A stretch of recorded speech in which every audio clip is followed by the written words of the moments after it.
Hello friends, मेरा नाम है नीरू। और फ्रेंड्स, आज हम पढ़ेंगे भक्ति काल। फ्रेंड्स, आदिकाल हमारा पूरा हो चुका है। ठीक है, उसके बाद मैंने आपको प्रश्न उत्तर भी कराए थे, जो कि 3 वीडियो कराई थी। ठीक है, 3 वीडियो में मैंने जितना हो पाया उतना किया है। अब हम भक्ति काल स्टार्ट करेंगे। तो भक्ति काल की ये पहली वीडियो है। आई होप आपको ये वीडियो अच्छी लगे। चलिए स्टार्ट करते हैं। सबसे पहले भक्ति काल में आपका काल विभाजन आएगा। आप देख सकते हैं किसने क्या काल विभाजन मतलब जो समय दिया है वो आप देख सकते हो।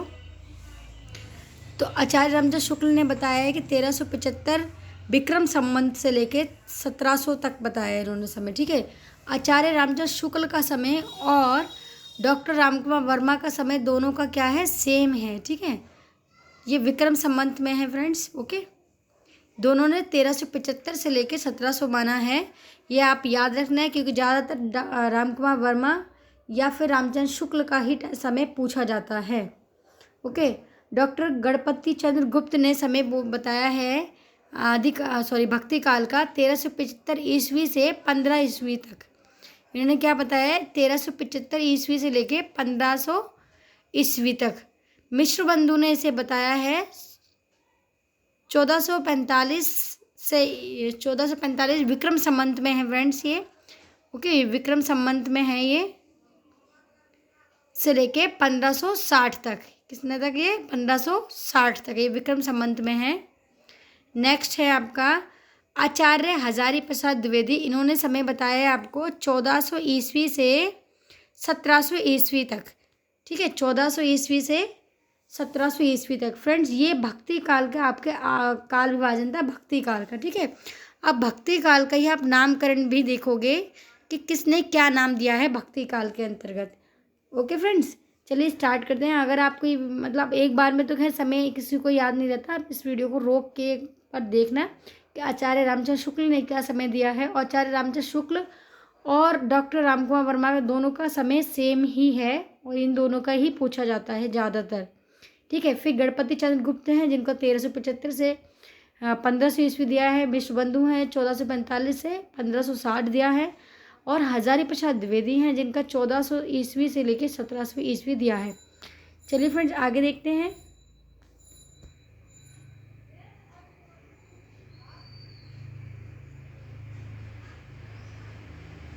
नामकरण। अब फ्रेंड्स, नामकरण में क्या है कि किसने आदिकाल को क्या नाम दिया है वो है। तो ग्रेसन ने आदिकाल को कहा है कि ये जो आदिकाल नहीं, भक्ति काल को ग्रेसन ने भक्ति काल को कहा है कि 15वीं शताब्दी का धार्मिक वो है ये। ठीक है, 15वीं शताब्दी का धार्मिक, आप कह सकते हैं धार्मिक, मतलब उनकी जो धर्म से रिलेटेड जो चीज़ें हैं उसको भक्ति आंदोलन कह दिया है, क्योंकि इसमें सबसे ज़्यादा धर्म का प्रचार मतलब चल रहा था। ठीक है, तो इसीलिए इसको भक्ति आंदोलन कहा है। आचार्य रामचंद्र शुक्ल कहते हैं कि ये भक्ति काल है, ये भक्ति काल को भक्ति काल ही कहा है।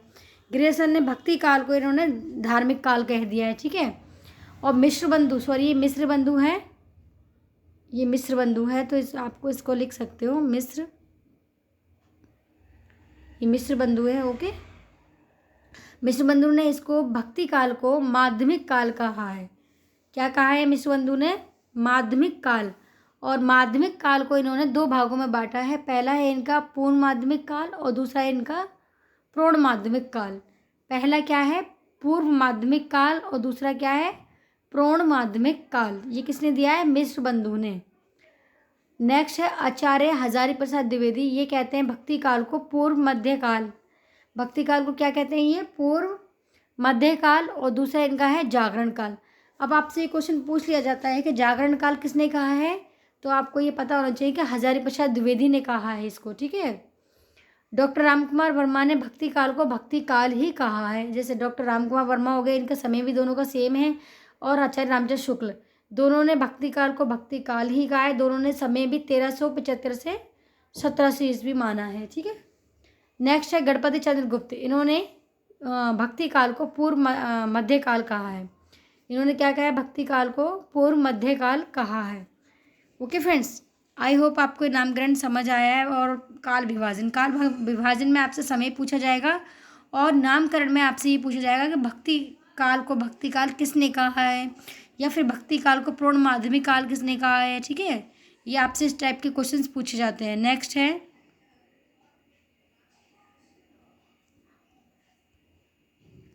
अब इसमें कुछ महत्वपूर्ण पॉइंट आपके मिलेंगे, जैसे कि इसमें लिखा है भक्ति आंदोलन के उदय के संबंध में कुछ विद्वानों का मत विमत है, इसमें अभिमत है, ठीक है। तो भक्ति काल से संबंधित है कि ये भक्ति काल का उदय कैसे हुआ, क्यों हुआ, क्या इसका रीज़न था इसके पीछे, ठीक है। तो हर विद्वान के अपने अपने अलग अलग मत मिलेंगे। जैसे ग्रेसन कहते हैं कि ये जो भक्ति काल का उदय हुआ है वो ईसाइयत के देन है। ये कहते हैं भक्ति काल का उदय कैसे हुआ है, ईसाइयत के देन है, ठीक है। और आचार्य रामचंद्र शुक्ल कहते हैं ये इस्लामी आक्रमण की प्रतिक्रिया है। जो भक्ति आंदोलन का उदय हुआ है ये इस्लामी आक्रमण की प्रतिक्रिया है। ये मानते हैं कि इस्लाम ने जो इस्लामी जो आक्रमण हुए हैं उसके कारण भक्ति काल का उदय हुआ है। हजारी प्रसाद द्विवेदी कहते हैं कि भारतीय चिंतन धारा का स्वाभाविक विकास है ये इनका मतलब हर विद्वान के अपने अपने मत अलग हैं, ठीक है। तो ये सबके हमें पता होना चाहिए कि किसका मत क्या है। कोई एक मत लेके नहीं आया कि भक्ति काल का उदय इस वजह से हुआ है, सबके विचार अपने अलग अलग विचार है, ठीक है। तो हजारी प्रसाद द्विवेदी कहते हैं कि भारतीय चिंतन धारा का स्वाभाविक विचार है भक्ति आंदोलन। और गजानन माधव मुक्तिबोध कहते हैं, गजानन माधव मुक्तिबोध कहते हैं कि ऐतिहासिक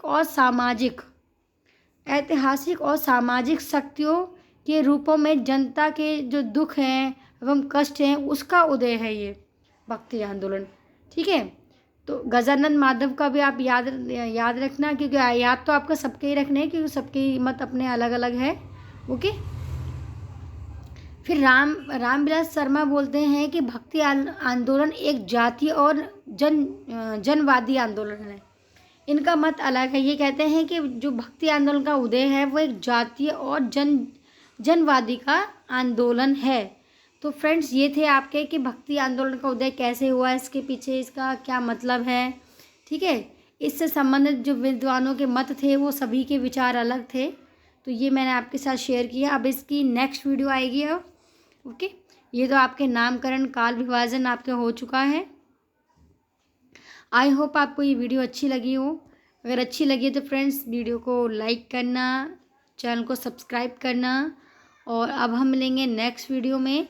भक्ति काल का नेक्स्ट पार्ट अब आएगा इसके बाद, क्योंकि जैसे मैंने आदिकाल का पूरा किया था वैसे भक्ति काल को भी मैं पूरा करूँगी। और जैसे मैंने आपको बताया था कि कहीं ना कहीं मेरी मिस्टेक रह जाती है, वो मैं इस चीज़ को एक्सेप्ट करती हूँ कि फ्रेंड्स इस टाइपिंग में थोड़ा प्रॉब्लम होती है और लिखते वक्त कुछ ना कुछ गलतियाँ रह जाती हैं, तो उसके लिए सॉरी।